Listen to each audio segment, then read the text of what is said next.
Welcome back. Well, today's video is going to be on my backyard processing shed. I've released videos on this before, and I've tried to do one on every expansion that we've done, and there's been some updates on it that I want to show you, and of course the addition. So there's a few things that I don't have done yet is the soffit and the guttering, but other than that, everything else is pretty much done. So what you're looking at here is the original section with the new roof that I did in 2013. Now, I built this on in 2023, and I've been finishing it as I go. So we're gonna go in here and look at what equipment I've got, what I use. We're gonna turn the cooler on while we're in here, get it ready for Friday, and for the 3-day velvet hunt, of course, 22nd, 23rd, and 24th of 2025 in Tennessee. And then I'll walk you through the man cave and the tractor shed where all my equipment, stands, and stuff is. So let's go ahead and step in here. Got a little bit of artwork up here that the kids have got me. Different things I bought over time in Paint Life. And this is my deer processing shed. So like I said, I built this in 2013. I have a lot of memorable stuff up here on the walls. Banner there was from one of the shows. Me and SB Woodwell, Scott Brooks.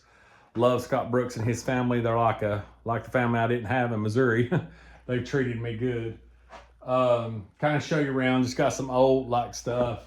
One of my favorite pictures of Ed, Darrell, and Dad and me on the opening day of archery. We really wore them out. A lot of you know about Keith, my cousin that's passed. These are some memorabilia from him. And then of course the biggest buck I ever taken, the 150-inch the Buck Traveler, and y'all seen the videos on it. And of course the big buck wall. Now I have to apologize to KP, his canvas ain't come in, but it will be up here this year. So we'll start off in here. One of the biggest things that I've done, this is a 10x20 concrete floors, all stainless tables. I have stainless on the back walls. I did tear everything off the inside of this and insulate it. I have a Warren winch to pick the deer up that has a 8x8 runs across, that has an eye bolt through it, or I'm sorry, a 6x6. So 110 winch works that and goes up on the gavel hook. Got all my scales. This is a 1947 to 1954 Warren cooler. So it is actually cedar siding. Has all the cedar in it. Have my Coolbot. I got some spider webs that I get rid of. Got my Coolbot in there. Got my 110 lift so that pick things up, trolleys back and forth, lights, all that, temperature in the cooler to verify. But we're gonna go ahead and fire that thing up right now as we're speaking. I can go in there and brush it out later. So I've got mine set up just here on an outlet, and that's for the winch outside. We'll go ahead and hook it up. Hopefully we'll be needing it. And as you can see, the Coolbot, the air conditioner has come on. The Coolbot is registered that it's 83 in the cooler. That's set at 60, but the Coolbot is set to 40 degrees on the inside, so it should get somewhere around 41, 42 degrees. So that is the cooler in itself. So we'll start over here. We got the cooler going. I've got the biggest 110 water heater I could find, 30-gallon water heater. Hot water sure does help in doing the deer meat and different things. And plus, we do a lot of canning in here. Kim has her canning stuff in here. So the deer shed's multi-purpose. We use it for processing deer, and then we use it for canning for our garden in the summer. So got some leftover turkey stuff here I got to finish up. So I got a 3-bay sink, hot water, got an outlet here water hose to wash down, some racking with all my tubs for just bowls for mixing, bowls for grinding. I got some of my big chub tubs over here for the meat, and of course my marinating bowls. I have a Hobart slicer, which is it's pretty old, works good. Just put a new blade on it last year. Thanks Greg and Kayla for the Christmas present. The blade's been super handy. Got my 5-pound mixer, cuber. I really highly recommend these. A lot of people I've seen bashing them, but these are really good cubers. It has been awesome for me. The attachment's not that, it's like $10 more to get the attachment to make it where you don't have to hand crank it. Very, very good option if you're looking for a cuber. Very affordable too. Got an extra water line here I need to change. This is my stuffer, 5 pound, let's see. Yeah, no, 1 pound stuffer. And that's been a champ. I can put links below with everything. If you have a deer shed or a process shed, I highly recommend. These are hard to find. I got mine at Harbor Freight. This is a 48 by 2 foot tailgate cutting board. And now I've seen that TikTok's actually offered them. I've had that cut board for several years. It is amazing. You can lay a whole deer out on it, deboned, work around stuff. This side is just flat. The other side has a blood channel that, it would collect your thing. Easy, clean, ready to go. So usually how this works, well, we'll go ahead and go through everything else.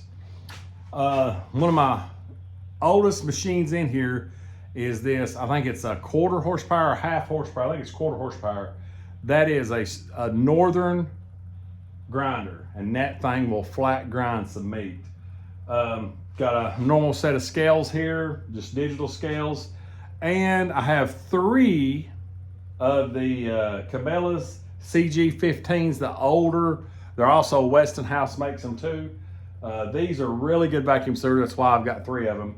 I'll actually find these things, buy them, and rebuild them. You can buy rebuild kits for them, rebuild seal kits, because if you do as many deer as we do at one time, we might do 5 at a time. And when we do, we've got 2 of them running. So those are really good vacuum sealers. This is the newest model, has the extra vacuum thing in it. The other 2 don't have them, but all of these work flawlessly. I mean, they're ready to go at a drop of a hat. So basically, and then of course right here, this is my skull boiling burners. They'll go back outside when season starts. So they're just kind of in here right now for storage. So basically what happens, we bring the deer in here, throw it up here, weigh it, do whatnot. And then the deer gets skint, or well, we weigh it, it's field dressed outside with the other winch, which I can show you that now. So I do have a winch for field dressing and gutting and stuff. That winch hour is a 110.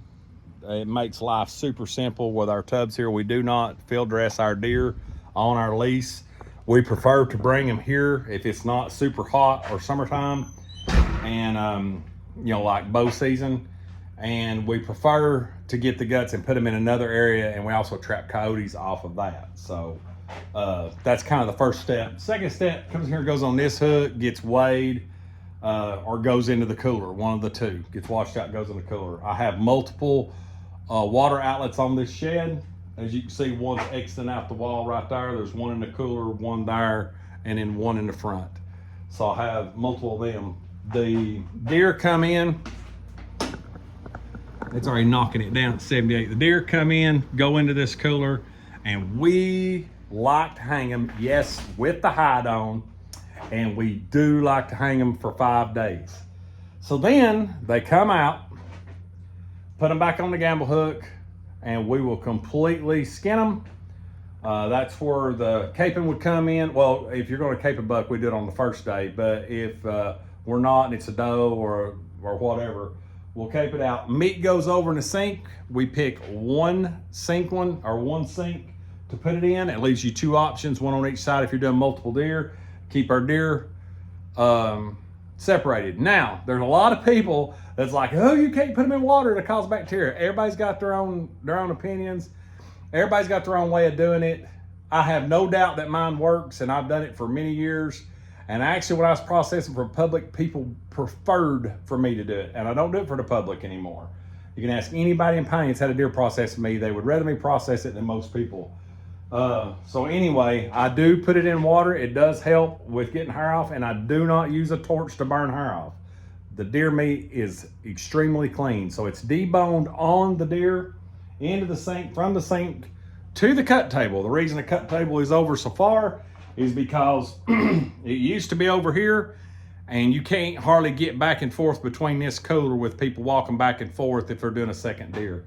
So it comes to this table, gets busted up in ever what manner it needs to be, whether it's back straps, whether it's roast, whatever. It gets all segregated here.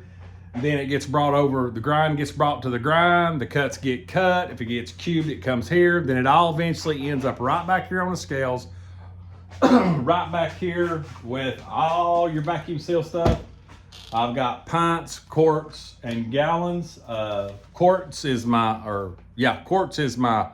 pretty much my number one go-to. I'll go through a bunch of these a year. Pints are good for tenders, stew meat, stuff like that. These are more for 2 pound ground. This is more for 1 pound ground. So there's different ways to do it. I've got all my different setups in here in these cabinets, and a lot of my seasonings are here.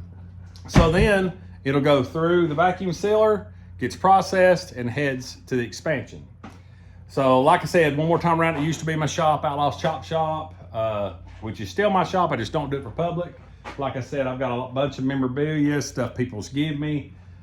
Deer that's got a story all-nighter, just an amazing story, not a very big deer, but it was a really good, it's one of the most memorable hunts I've ever been on with those two guys up there. And then of course I've got my dad wall. It's got all of my grandkids and kids stuff they've made me and painted. They go on my wall. This is my table. And then like I said, Keith, that picture's got to be fixed. I don't know how I got crooked. The big buck contest over the years. And KP, one of my good friends, knocked me out by just a few inches, him and my son, from getting 3 big buck contests in a row. I won it twice back to back, but never 3 times. So very competitive. And then of course, everything else. So all knives are put up because of kids. They're locked up in a way for now. So we'll go on through what I call the man cave, and we'll come into here. Now there's a lot more gets done in here. Go ahead and shut this door. As you can see, there's a lot more memorabilia here. That's my freezer I keep my meat in. This little refrigerator is a garage refrigerator. Cheap at Home Depot, but has been a lifesaver. Love this thing. Got a bunch of Breyers drinks in it, some Dr. Pepper Zeros, and some of Kayla's eggs. Got my dehydrator right here and my smoker. So the summer sausage Outlaw jerky is made in that dehydrator. The Outlaw summer sausage is made in that smoker. So that's basically, this kind of ends the deer processing side of it. So we'll get to some of the other stuff in here. So I added this shed on for, it's a 20 by 14. So it's 20 foot deep from side to side. I've got the cornhole boards. I've got a video on that where I made those. We can pull them out and play outside the shop even during deer season if we want to. Some of my little bit of memorabilia. Got a lot of my turkey stuff in here. Not all of it's made it in yet. It's a lot of my long beards, the rocks from their crawls from over the years. A couple fans, my first and second bird that I ever killed. Don't really save a lot of fans now. They end up going on decoys. Of course, got my big screen TV that come out of the house when we bought a new one. Figured this was a good place for it. It's not a smart TV, but I can play DVDs on it. And right now, it's funny that we're doing this. Buck Commander just released Welcome to the Bigs again back on their channel. And that's actually the video that I've bought that's playing now. My doors, blinds, there's a lot of hunting stuff, a lot of skulls that's got to be gone through of deer we've killed in the past that people haven't picked up. My workbench, got some of my video and stuff. I've got a lot of my food plot stuffs over here and a lot of tools and stuff. It's just a great storage shed. Got my traps, my DPs, a lot of big traps under here. And of course got a window AC unit when I'm up here in the summer working.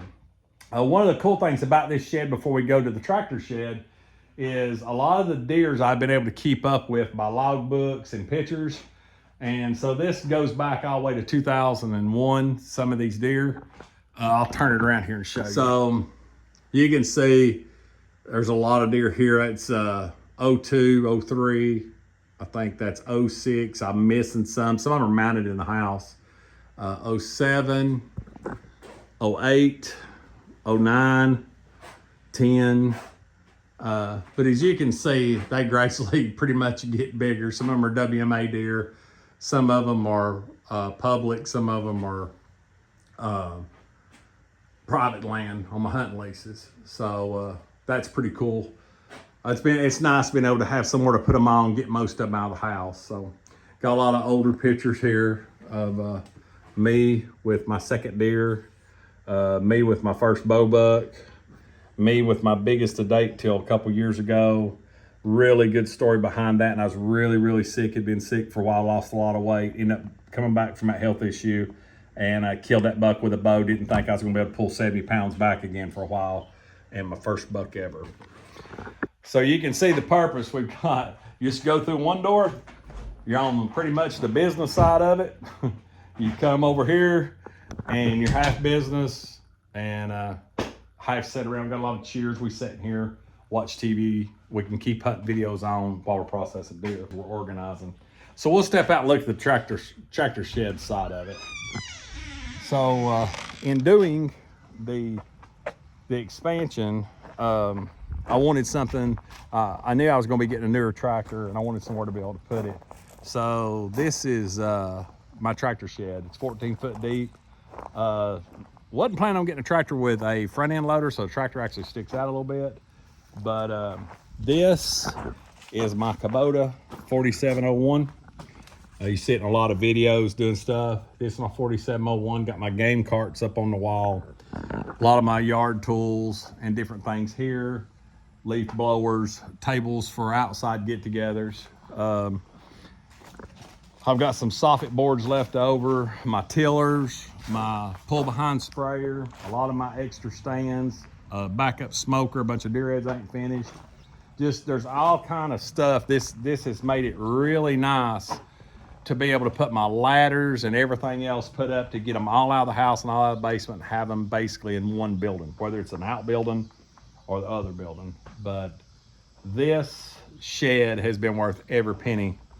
Got some of my implements out here for my tractor, my bush hog, and different things. I've actually been cutting fire breaks with that. And got fixed to use the auger on a shooting house.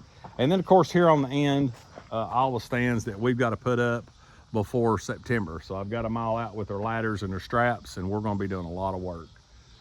But drop a comment in the bottom if I missed something or you was interested in something I said or that I showed you in here. This shed in its entirety is, let's see, 20, 40, 60. I think it all together, the roof is 63 by 16. So there's a lot of space in it. It's super handy. You'll see videos from the process shed. We got a lot of extra lighting out here for the deer when we bring them in. So a lot of the videos on Pine Life 2025, you'll see a lot of stuff going on out here at night and afternoons or during the day when we're taking some deer. Future plans, finish soffit, of course, guttering, and I will be building a deck on the front where we sit so that everybody can sit down, rest while we're, field dressing deer or whatever. But anyway, this is kind of like a redneck cribs, I guess. So I hope y'all enjoyed it. Like I said, if there's anything in this video that you've seen that I didn't hit on or you want to know about, let me know. I'll do a part 2 of it. But this shed and the equipment that I've got that I've managed to get over the years, yes, it seems like an excessive amount of equipment, but I was doing it for a lot of people. But I'm sure glad that I purchased that equipment so that I can get by with what I get by with a year. I think we run 38, 40 deer through there in our family just last year, and a few friends that I had to help out when they couldn't find a processor. So it's my little man cave. So, but anyway, I hope you enjoy what we're doing. If you've made it this far or you like anything in this video, hit like at the bottom. Please hit that subscribe button. We're over 35,000 subscribers and growing. There will be t-shirts coming, keychains. There's a lot of things going to be happening in September, and whatever you do, don't miss my upcoming video of the velvet hunt. We will be filming it this weekend, and you don't want to miss Pine Life season or deer season 2025. It's going to be awesome. So as always, I appreciate you watching. Lengthy video, hadn't got to do a long one in a while. Gonna come back around and get started on deer season and some more Pioneer videos, so y'all stay tuned. So as always, love y'all. I appreciate each and every one of you for watching, and as always, God bless.